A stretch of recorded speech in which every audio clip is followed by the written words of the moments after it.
하겠습니다. 자, 이제 하나님 말씀 함께 듣도록 할 텐데요.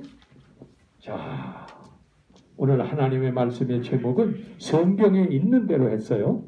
말씀을 들으러 가까이 나오냐. 조금 넘겨보실까요? 영어로 표현하면 Now the tax collector and the sinner were all gathering around to hear him. 야, 이렇게 됐어요.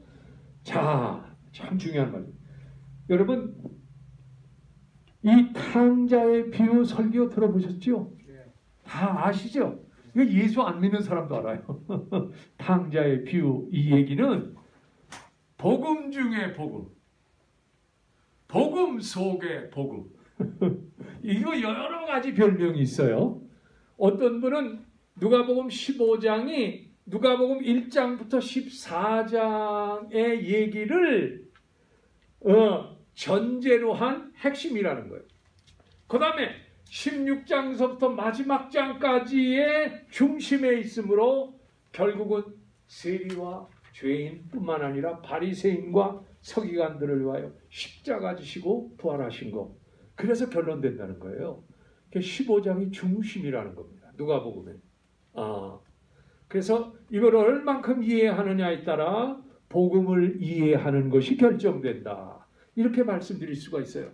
제가 한 3-4번에 걸쳐서 이거를 여러분에게 자세하게 설명을 해드릴 거예요. 그래서 복음의 진수를 맛보세요. 주님이 이 비유를 통해서 뭘 전달하시고자 하는 것을 꼭 캐치하셔가지고 이게 복음이구나 하는 것을 깨닫는 복된 시간이 되기를 축원합니다.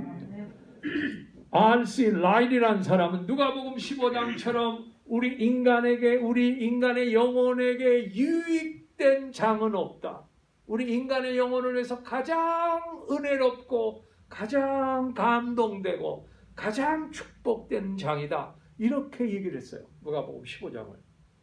굉장히 중요하니까 그런 얘기를 했겠죠. 여러분, 누가복음 15장의 전체적인 맥을 여러분 아시죠? 여러분, 특별히 탕자의 비유 가운데서 누가 주인일까요? 누가 주인입니까? 이 누가복음 15장 탕자의 비유 가운데 사실 우리가 탕자의 비유라고 했는데 자세히 알아보면 또 다른 면이 많이 있어요. 이게 탕자에서 아버지의 재산을 가지고 세상에 나가서 다 탕진하고 그리고 먹을 것이 없어가 아버지 집에 다시 돌아온 것으로 끝나는 얘기가 아니라는 거예요. 이 탕자의 비유의 가장 중심점은 아버지인 줄로 믿습니다. 아버지예요. 탕자를 내보낸 것도 아버지고 목을 달라 그러니까 그냥 줬어요. 그리고 돌아온 것도 탕자지만 환영한 게 아버지요. 둘째 아들 밭에서 일하고 왔는데 땡그랑 땡땡 하면서 막 음악 소리가 나니까 뭔 일이냐? 종한테 물었더니 이 종이 대답하는 거 보세요. 당신의 동생이 돌아와서 당신의 아버지가 너무 기뻐서 잔치를 베풀고 있습니다. 아주 정확하게 얘기하고 있어요. 그런데 그 말을 듣자마자 큰아들이 뭐라 그래요? 화를 나는 아버지를 섬겨 어긴 일이 없건만은 나한테는 염소 한 마리 잡아서 우리 친구들과 먹게 하고 파티 한 번 안 해주더니 당신의 재산을 다 탕진한 아들이 돌아오면 자기 동생이란 얘기도 안 해요. 그 다음에 아버지란 얘기 우리 한글 번역은 잘못했어요. 이거 원어에 보면 아버지란 말 안 해요. 당신의 아들, 당신의 재산 이렇게 얘기합니다. 얼마나 건방진가 몰라. 이 둘째 아들이. 왜 그래요? 한국에는 이 아버지의 권한이 너무 강하기 때문에 아버지라고 번역했는데 그 아버지를 번역하면 그 원어를 왜곡시키는 거예요. 당신. 당신이란 말이 좋습니까? 당신이 한국에서 당신이 그러면 기분 굉장히 나쁜 겁니다. 이거. 당신이 그랬잖아. 부부간에도 싸울 때. 그러면 기분 나쁩니다. 이런 아들을 보세요. 세상에. 그러니까 여러분, 이 아버지가 얼마나 큰 아들을 타이르는가 몰라. 마치 둘째 아들을 영접한 것 같아. 둘째 아들을 사랑하는 것이 파티를 베푼 것처럼 여러분, 호스트예요. 아버지가 그 파티의 주인이요. 그런데 아니, 형이 그거 같으면 당장에 들어와서 동생하고 기뻐해야 될 거 아니요? 들어오지도 않고 있어. 아니, 귀한 손님도 아니고 당신의 자기 동생이 들어왔는데도 기분 나빠서 안 들어와. 이거 진짜 탕자 아닙니까? 큰아들이? 어떻게 이럴 수가 있어요, 형이? 그래서 그냥 아버지가 마치 둘째 아들을 보고서 막 뛰어가서 하는 것처럼 이 호스트인 주인이신 아버지가 막 뛰어나와서 큰아들한테 가서 얘야. 야, 이게 말이 안 되는 거예요. 여러분, 30-40년 전만 해도 우리 집안에도 아버지가 앉는 자리 따로 있었고요. 아버지 먹는 수저 따로 있었고요. 아버지 잡수는 뭐요? 그릇도 따로 있었어. 아버지가 숟갈이나 젓갈 가지 않으면 우리가 먼저 갈 수가 없었어. 밑으로 이렇게 보고 있다가 아버님 숟갈 지나간 데만 그때 가서 이렇게 이랬어. 아버지의 권위가 그때 이랬습니다. 여러분 아시죠? 중동은 더합니다. 이게 중동 문화거든. 중동은 아버지의 권위, 그 동네에서의 아버지의 명예, 그 아버지의 뭐요? 존경심, 그거 하나로 그 집안이 이루어지는 거요. 아버지가 명예나 그게 땅에 떨어지면 그 집안은 망한 집안이야. 그런데 이 집안은 완전히 망한 집안 같아. 아니, 창기한테 다 써버린 뭐요?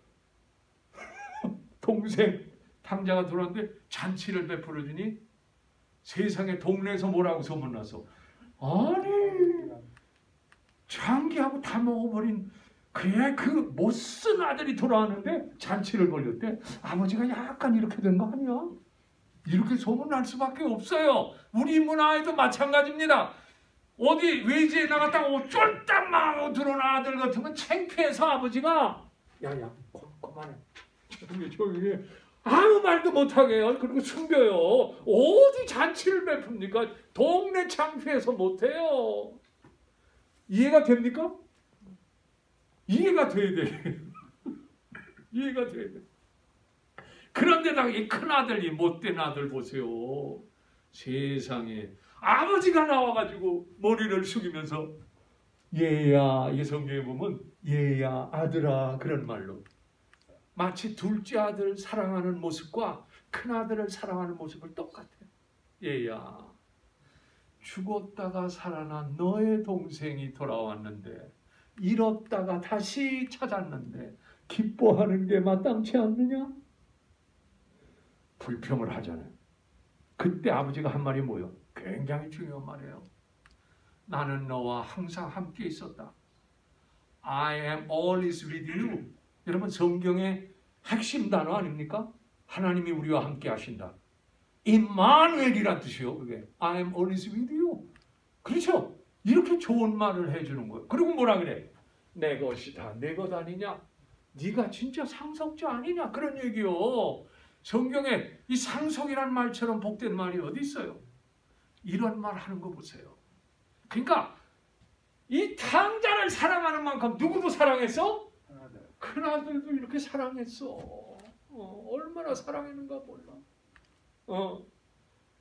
여러분, 이 얘기의 핵심을 우리가 알아야 돼. 아버지 하나님 마음이 그렇다는 거예요. 아멘? 아멘.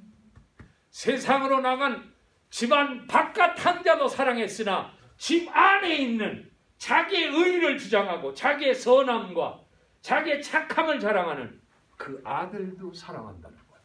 할렐루야. 야, 오늘 여기 본문이 그걸 얘기하는 거예요. 그래서 제가 제일 좋아하는 성서학자 가운데 하나는 쉽게 말하면 제레미야스라는 사람은 아버지 사랑에 대한 비유다 이렇게 말하고 있어. 아버지 사랑에 대한 비유. 에드워드 슈바이저 유명한 학자죠. 신약학자는 아버지로 시작해서 아버지로 끝난다. 그러므로 아버지가 주인공이시다. 이렇게 얘기해. 맞는 얘기예요. 이건 탕자가 주인공이 아니에요. 둘째 아들한테도 치우쳐도 안 되고요. 큰 아들한테도 치우쳐도 안 되고 아버지의 중심점이에요. 아버지가 중요해요. 아버지가 어떻게 행하는가가 굉장히 중요해요. 그런데 오늘 뭐라 그랬어요? 왜 이런 비유를 드셨을까? 이런 비유를 들은 그 배경이 뭐냐? 모든 세리와 죄인들이 말씀을 들으러 가까이 나오매. 2절 한번 눌러주실래요? 바리새인과 서기관들이 수군거려 이르되 이 사람이 죄인을 영접하고 음식을 같이 먹는다더라. 이게 옛날 번역에 보면 바리새인과 서기관들이 수군거려라는 말보다도 원망하여 그런 뜻이에요. 원망하여. 여기도 보니까 뭐라 그랬죠? 그들로 마쳐도 뭐예요? 불평한다는 거예요. 막 마쳐도 불평한다, 원망한다, 막 그러는 거예요. 수군거리는 거예요. 야, 이 장면이 새 비유를 만들게 된 배경이 돼요. 바리새인들이 수군거리고 원망하는 거예요. 막 뭐라고 원망해? 죄인을 영접하고 음식을 같이 먹는다. This man welcomes sinner and eat with them. 야, 여러분 여기서 예수님의 그 본래적인 마음이 여기서 드러납니다. 본래적인 뜻이 드러나요. 이것 때문에 새 비유, 어떤 비유? 이른 양 한 마리의 비유 나오죠. 99마리를 두고 어떻게 돼요? 한 마리를 찾으러 가는 이른 양의 비유. 이 이른 양의 비유는 예수님하고 비슷해. 예수의 모습을 거기서 보는 것 같아. 그 다음에 10드라크마 가운데 뭘 잊어버렸죠? 한 드라크마. 은전이죠. 이 은전을 찾는데 뭘로 찾아요? 등불로 찾습니다. 그래서 이것은 성령을 비유한 거다. 이렇게 얘기해요. 등불을 가지고 찾으니까 성령을 얘기하는 거다. 그 다음에 이제 탕자의 비유는 누구를 얘기하는 거다? 하나님 아버지를 얘기하는 거다. 그래서 삼위일체를 얘기하는 거다. 이렇게 얘기해요. 무슨 말인지 알죠? 여기에도 삼위일체의 모습이 나타난다. 이렇게 보고 있는 거예요. 그래서 이 배경 때문에 예수님이 비유를 얘기한 겁니다. 누구를 들으라고? 누구한테 얘기하는 거예요? 이걸? 누구 들으라고 한 얘기요? 바리새인하고 서기관들이 수군거리고 원망하니까 내가 왜 그런 줄 아니? 라고 하는 것을 예를 들기 위해서 새 비유를 얘기한 거예요. 쉽게 말하면 물론 누구도 들어요. 뭐예요? 세리들과 죄인들도 듣죠. 그러나 그 들어야 할 대상은 바리새인과 서기관들이 들으라고 한 얘기입니다. 이게 그 배경을 이해해야 돼요. 그래서 세 가지 비유를 그래서 얘기한 것이다 하는 것을 여러분에게 말씀을 드리고 싶습니다. 굉장히 중요한 것은 1절에 세리와 죄인들이 말씀을 뭐 하러 나왔다? 들으러 나왔다. 이게 굉장히 중요해요. 말씀을 들으러 나왔다. 제가 시편 23편에도 얘기했지만은 여호와는 나의 목자시니라고 하는 그 얘기 가운데 가장 중요한 게 양은 뭐가 잘 들어야 된다고요? 귀가 잘 들려야 돼. 양은 다른 데는 발달한 게 하나도 없어. 멀리도 못 봐. 집에 나가면 잊어버려. 찾아오질 못해. 개도 찾아오고 고양이도 찾아오는데 양은 못 찾아와. 다른 데 쓸만한 게 하나도 없어. 그런데 양이 뭐가 잘 들어요? 귀가 잘 들려. 잘 들어요. 성경에도 예수님은 수없이 귀 있는 자는 들어라. 내 말을 듣는 자는 살아나리라. 이 말씀을 읽고 듣고 지켜 행하는 자가 마지막에 복되도다. 이 듣는 것에 대한 강조를 정말 많이 하세요. 여러분, 여러분이 와서 지금 이 말씀을 듣는 것 자체가 복인 줄로 믿습니다. 여러분의 귀가 복된 줄로 믿습니다. 따라서 내 귀는 복되다. 귀가 복을 받아야 돼. 그죠? 하나님 말씀을 잘 들어야 되니까 귀가 복을 받아야 돼. 어떤 분은 눈 감으면 귀가 감기는 사람이 있는데 눈 감으면 귀는 열린 사람이 있어요. 눈 감아도 귀는 듣습니다. 제가 병원에 가보면요 거의 다 죽을 사람인데 가서 설교 막 하면 들어요. 눈은 감고 다 있는데 듣더라고. 그래서 환자 앞에 가서는 함부로 말하면 안 돼. 귀는 항상 열려 있어. 이 양반이 죽어가네. 이런 말 하면 안 돼.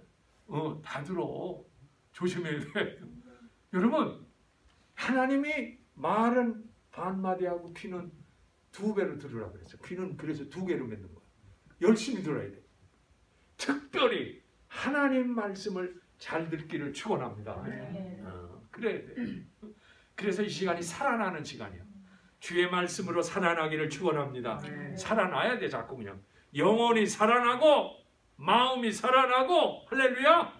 우리 자녀들이 여러분의 말씀을 들음으로 인해서 살아나야 돼.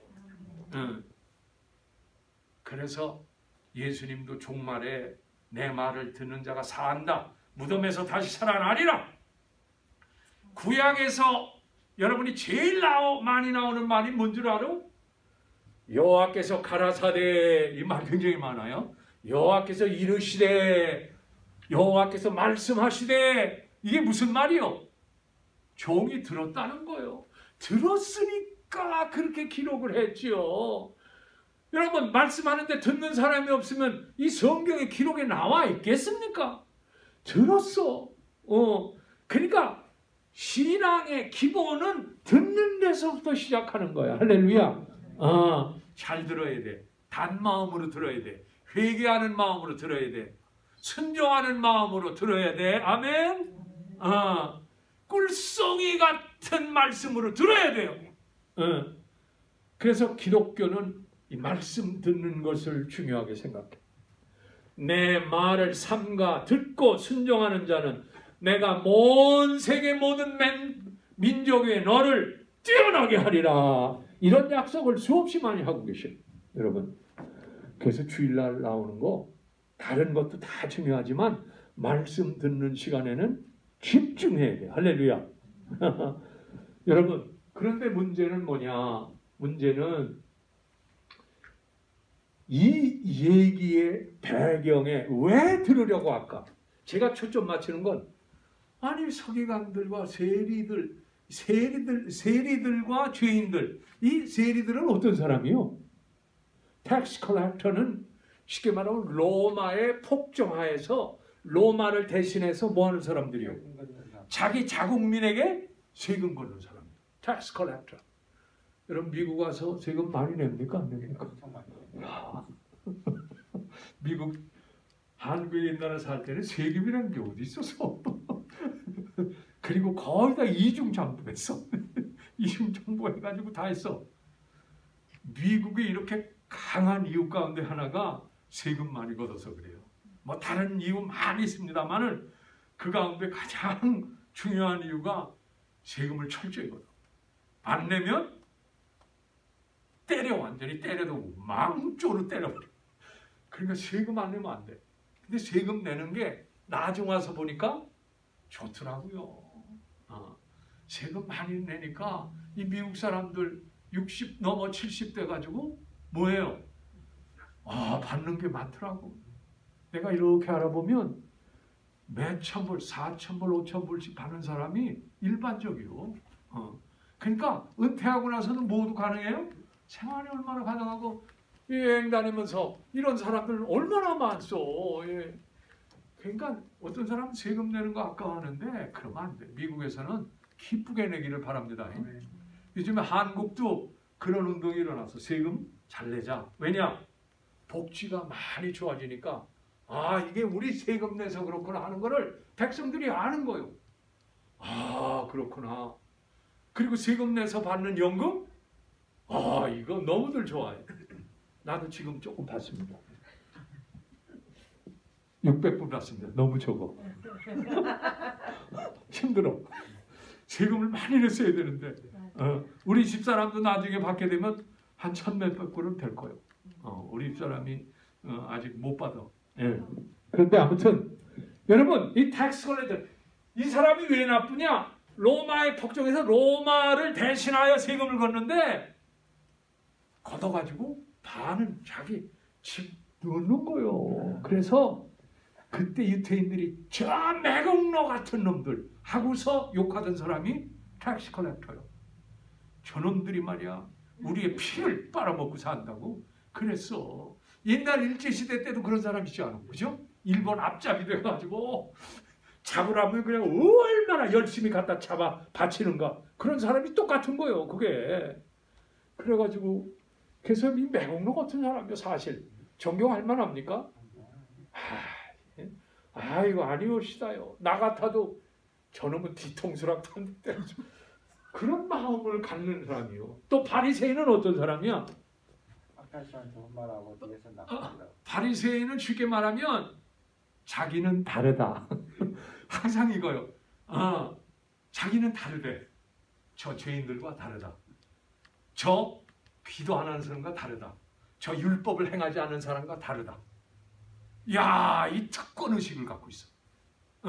그래서 세리와 혹은 뭐요? 죄인들이 나타나면 거기에 끼질 않아요. 야, 도망가. 아유, 저놈들 저거. 아유, 죄인들 저놈들. 저 못쓸놈들.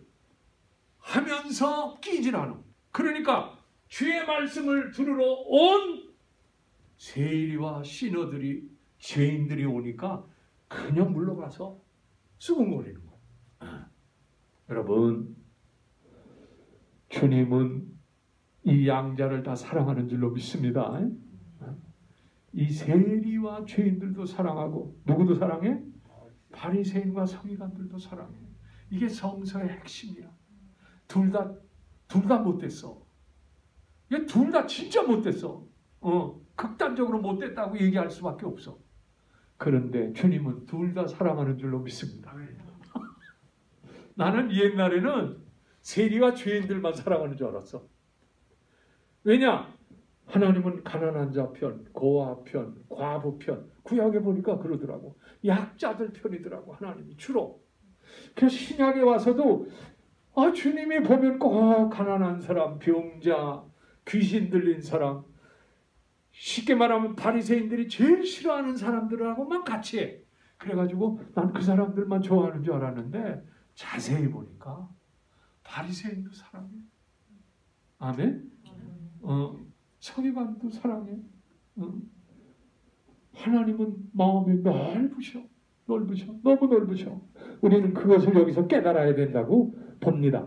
그러면 왜 말씀을 들으러 왔을까? 나는 거기에 초점을 맞추고 싶어요. 왜 말씀을 들으러 왔을까? 아니, 이 사람들이 세리고 정말 증오심을 많이 받는 사람이고, 죄인들이라는 건 쉽게 말해서 뭐요? 공적으로 손가락질 받는 사람이야. 누구 같은 사람? 창기. 응? 이게 죄인들이요. 또 어떤 사람? 도적놈, 살인자, 간음자. 이런 사람들이요. 공적으로 완전히 이게 죄인들이요. 이런 사람들이 예수님 말씀을 왜 들으러 왔을까? 난 거기에 초점을 맞추고 싶어요. 자기가 죄인임을 아는 사람들인데 주의 말씀을 들으러 왔대. 여러분, 교회는요, 바리새인 같은 사람도 와야 되고, 어떤 사람도 텍스 컬렉터 같은 사람, 시너들도 와서 말씀 듣는 곳이 교회인 줄로 믿습니다. 교회는요, 확 열어놔야 돼. 뭐 해야 돼? 확 열어놔야 돼. 인격을 차별하면 안 돼. 창기가 와더라도 환영해야 돼. 왜? 예수님이 환영했대. 웰컴 했대. 웰컴 했대. 우리가 속으로 막 아이고 저런 게 어떻게 왔어? 아이고 우리 교회 망쳐놨네. 그러면 되겠습니까? 아닙니다. 예수님이 얼마나 이런 거 보면 급진적인 분인지 몰라. 아주 라디칼한 분이요. 아주 혁명적인 분이요. 그렇게 순한 분이 아니야. 이 바리새인들 보기에는 뭐요? 야, 제가 도저히 어떻게 저런 죄인들하고 같이 밥을 먹고 얘기를 해? 말도 안 돼. 이런 사람들과 같이 하신 거 보소. 교회는 그래서 죄인들이 모이는 데인 줄로 믿습니다. 죄인들이 모여서 주의 말씀 듣고 은혜 받고 의인 되는 데가 교회입니다. 아멘? 새 사람 되는 데가 교회입니다. 하나님 자녀 되는 데가 교회입니다. 하나님 나라를 상속받는 이들이 있는 데가 교회인 줄로 믿습니다. 그래서 아무나 오게라고 하는 말이 맞습니다. 아무나 오셔. 안 와서 문제지. 아무나 오셔. 아무나 좀 왔으면 좋은데 아무나도 안 오려고 그래. 주님은 손을 벌리고 기다리고 계신데 돈 벌으라고 정신이 없어. 아이고 정말로. 왜 말씀을 들으러 왔을까? 나는 몇 가지 생각해. 첫째로 주님은 바리새인과 같지 않은 권세가 있으셔. 뭐가 있어요? 권세, authority. 여러분 권세랑 파워는 달라요. 권세는 가령 경찰이 요즘 뭐 경찰이 말들이 많습니다만 경찰복만 딱 입고 있으면 경찰의 권위가 있어. 그래서 차 서라 그러면 서야 돼. 뺑소리 치면 쫓아가서 몇십 배 물어. 권위라는 건 쉽게 말하면 그 복장을 입은 것 같하고 똑같아. 시키는 대로 해야 돼. 차 서야 돼. 가 그럼 가면 돼. 이게 권위입니다. 상대방을 복종시킬 수 있는 능력, 이게 권위요. 근데 바리새인은 그런 권위가 없어.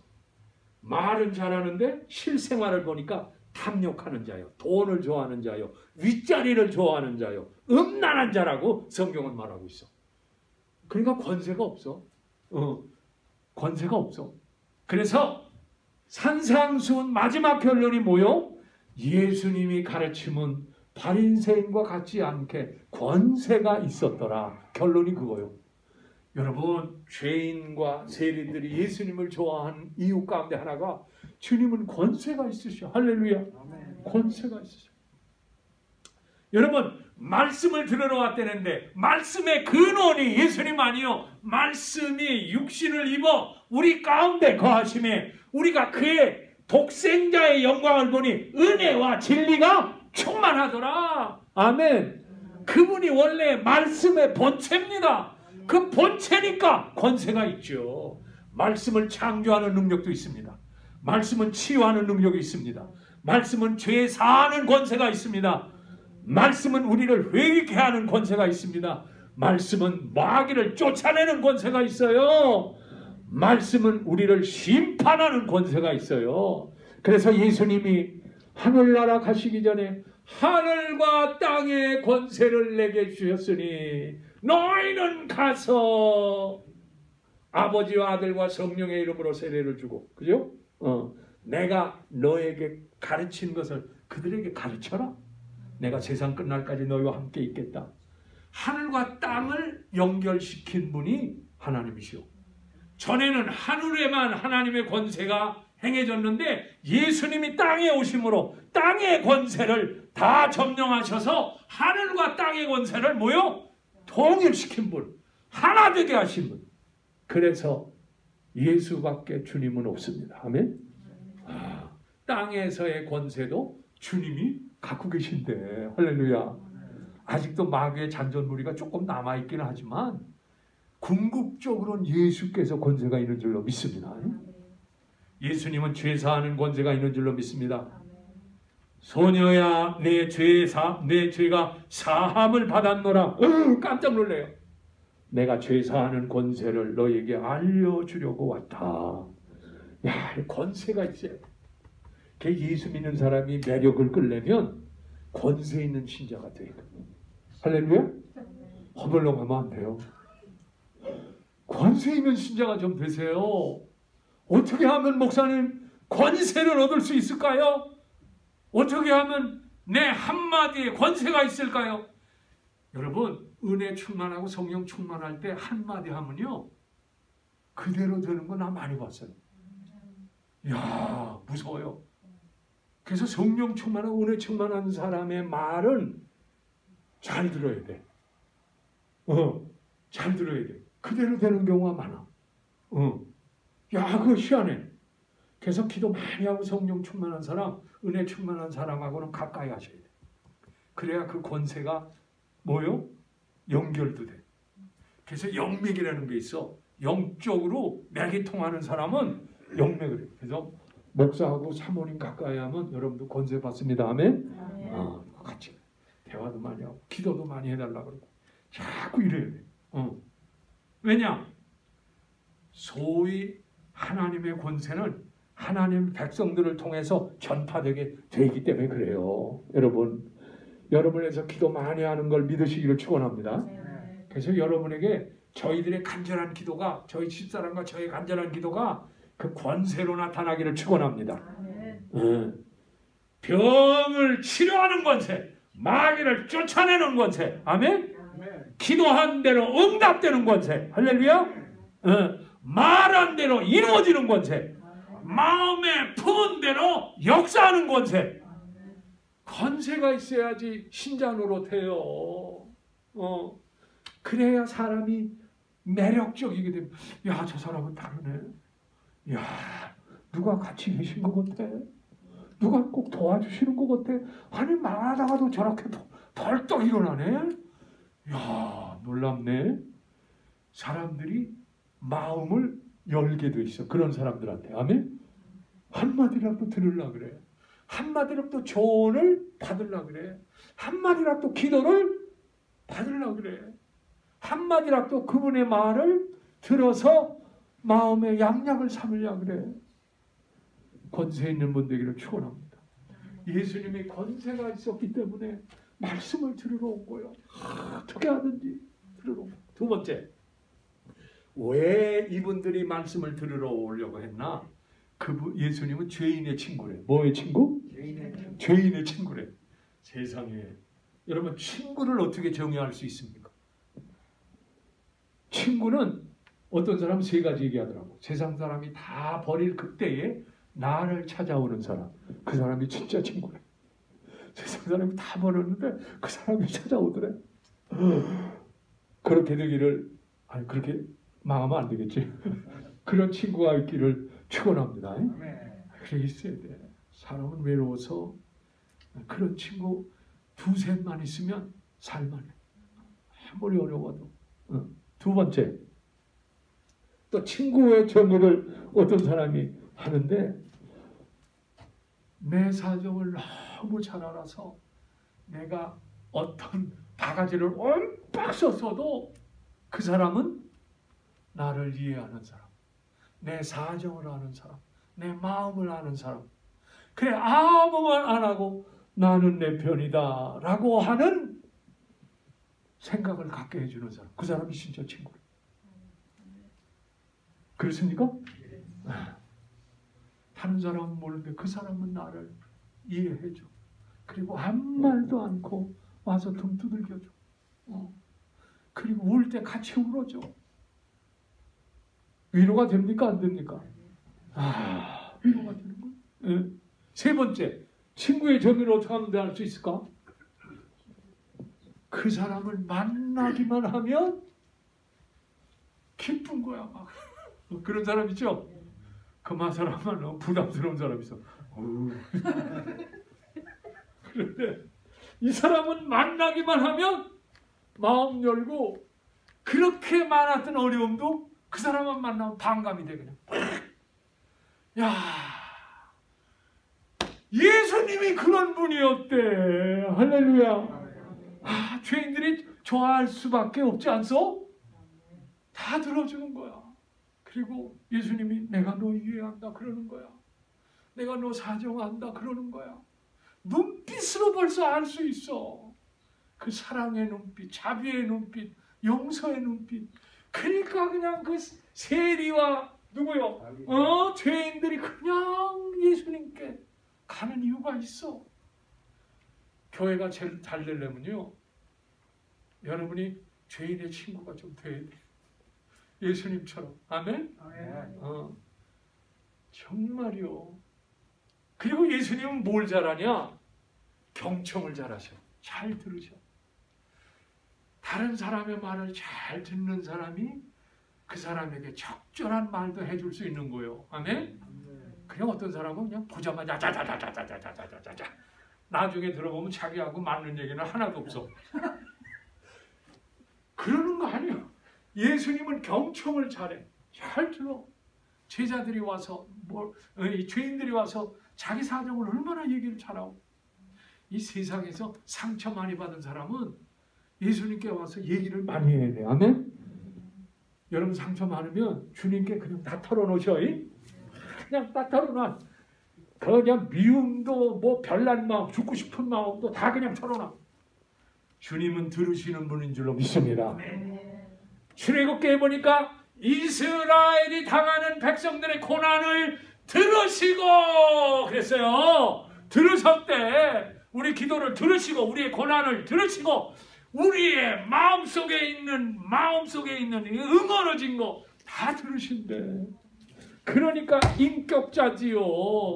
저 외계에 있는 귀신들, 저 외계에 있는 우상들 듣지 못해요. 한마디도 못 듣습니다.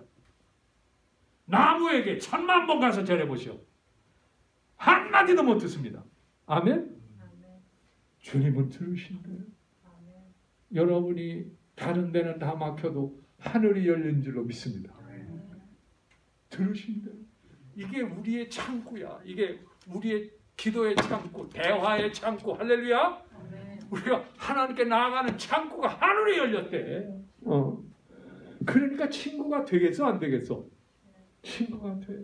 너무 좋아. 여러분을 예수를 친구 삼으시기를 축원합니다. 정말이요. 그런데 여러분이 그럼 뭐가 돼야 돼? 죄인들이 돼야 돼. 죄인들의 친구라 그랬으니까. 진짜 죄인인 거 인정하십니까? 네. 진짜입니까? 네. 말로만 하는 거 아닙니까? 네. 따라서 하세요. 나는 죄인입니다.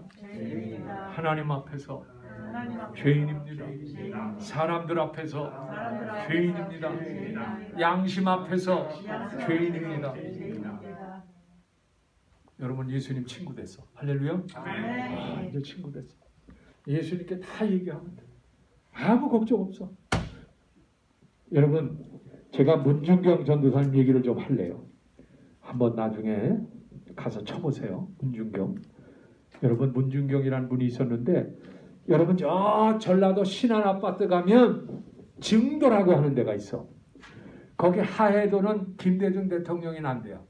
거기서 대통령 나왔어. 그래서 이 전라도 앞바다가 유명한 인물들이 많아. 하해도 그 옆에 증도가 있는데, 원래는 목포에 살던 친구인데 이 문중경 씨가 시집 갔더니 세상에 남편이 이미 아내가 있어. 중매를 해서 시집을 갔는데 아내가 있어. 그래서 첫날 밤부터 뭐 당한 거예요? 서방 맞은 거. 정확하게 알고 계시네. 서방 맞았지.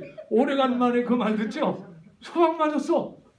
세상에 이미 여자가 있어서 아이까지 있어. 야, 어떻게 그런 데를 중간했을까? 그래가지고 그냥 너무 실망이 돼가지고 17살에 그것도 시집갔는데, 옛날에는 일찍까지 알았어. 그런데 시아버지가 잘해주는 거야. 시아버지가 한글도 그때 가르쳐줬어. 시아버지가 착해. 시어머니도 너무 착해. 근데 시아버지가 돌아가시는 바람에 이제 의지할 사람이 없어가지고 어떻게 살까?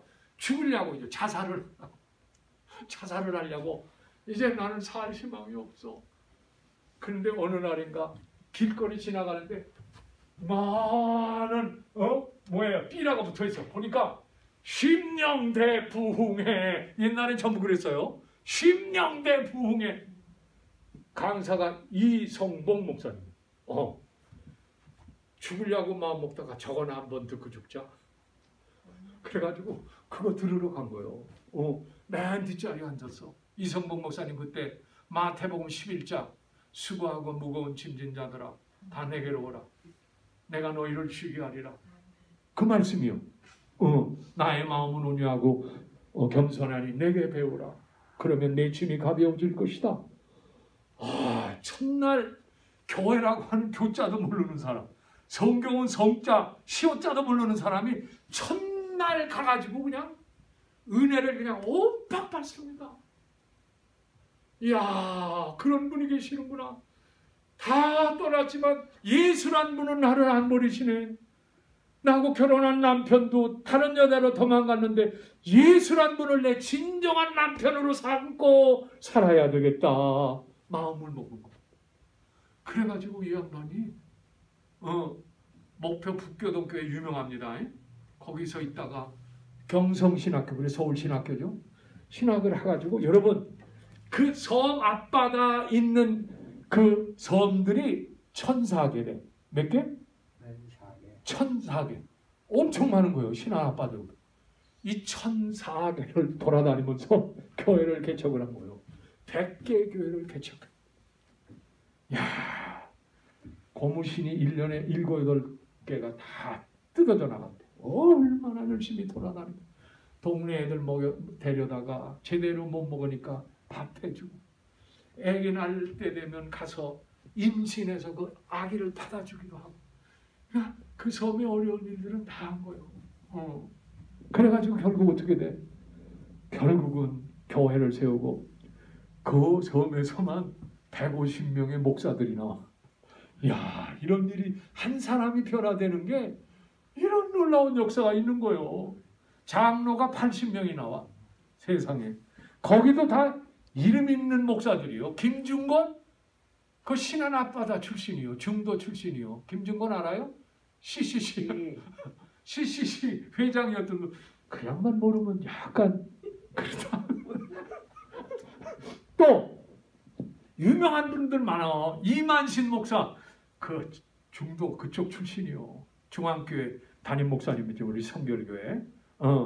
여러분 너 마음에 아픈 것은 이 양반이 증도에 있는 교회를 지키려고 6.25 때 그 공산당 잔당이 거기 있었는데 그 교회를 지킨다고 이성동 목사님이 들어가지 말라고 했는데 아니요, 나는 교회를 지켜야 돼요. 신자들을 지켜야 돼요. 들어갔다가 이 공산당 남은 잔당에 의해서 옛날엔 죽창이 있어서 죽창 알죠? 이 대나무로 뾰족하게 만들어서 찌르는 이 죽창으로 그냥 찔름을 당합니다. 이 자본주의자 딸이라 그러면서 막 그래서 나중엔 총으로 쏴 죽여요. 순교당해요. 세상에. 이름이 뭐라고요? 문중경. 지금 거기 가면 그 문중경 전도사를 위한 기념관이 증도에 있어요. 야, 놀랍습니다. 그 사람이 변한 이유가 뭘까? 말씀을 들어서 그래. 그래서 거기서 은혜 받아서 삶을 완전히 바꾼 거예요. 우리 교회도 여러분 목사가 더 거룩한가? 권사님이 장로님이 그 다음에 더 거룩하고 안수 집사님이 거룩하고 집사님 거룩하고 평신도는 제일 덜 거룩한가? 그런 거 아니죠? 그런 거 아니에요. 나도 죄인입니다. 나는 말씀을 전하는 그런 봉사하는 직업만 가졌을 뿐이요. 봉사직이요. 여러분이 다 교회에 중요한 직책을 갖고 있잖아. 우리 최 집사님은 피아노 치느라고 막 손가락이 아플 거야. 막. 끝나면 또 치고 끝나면 또 치고. 그게 뭐요? 다 하나님께 봉사하는 직이요. 똑같은 죄인이요. 그러면 목사님 나는요 담배도 안 피고요 노름도 안 하고요. 뭐야? 이상한 야한 동상 안 봐요. 그런 거 안 봅니다. 나는 거룩하지 않습니까? 그런 거 안 하니까? 여러분 그거 안 한다고 거룩한가요? 물론 그것도 무시할 수는 없지만 우리의 진짜 거룩함의 근거는 어디 있나? 응? 주의 말씀을 들을 때 이 사람들이 바리새인보다 그 다음에 서기관보다 나은 게 뭐가 있어? 윤리적으로 하나도 나은 게 없어. 그런데 뭐에 대한 열정이 있어? 예수님의 말씀을 듣고자 하는 열정이 있어. 그 말씀대로 살고자 하고 그 말씀대로 용서를 받고자 하는 열정이 있어. 쉽게 말하면 자기 죄를 철저히 인식했다는 거요. 나는 죄인입니다라고 하는 걸 확실히 했기 때문에 예수님께 가까이 하려고 했던 거요. 바리새인 같으면 가까이 안 하려고 그래요. 물론 예수님도 바리새인과 대화하고 식사도 해요. 그러나 진짜 말씀을 들으려 한 거는 세리와 죄인들. 여러분, 우리는 다 죄인이지만 주의 말씀을 들음으로 은혜를 받고, 아멘?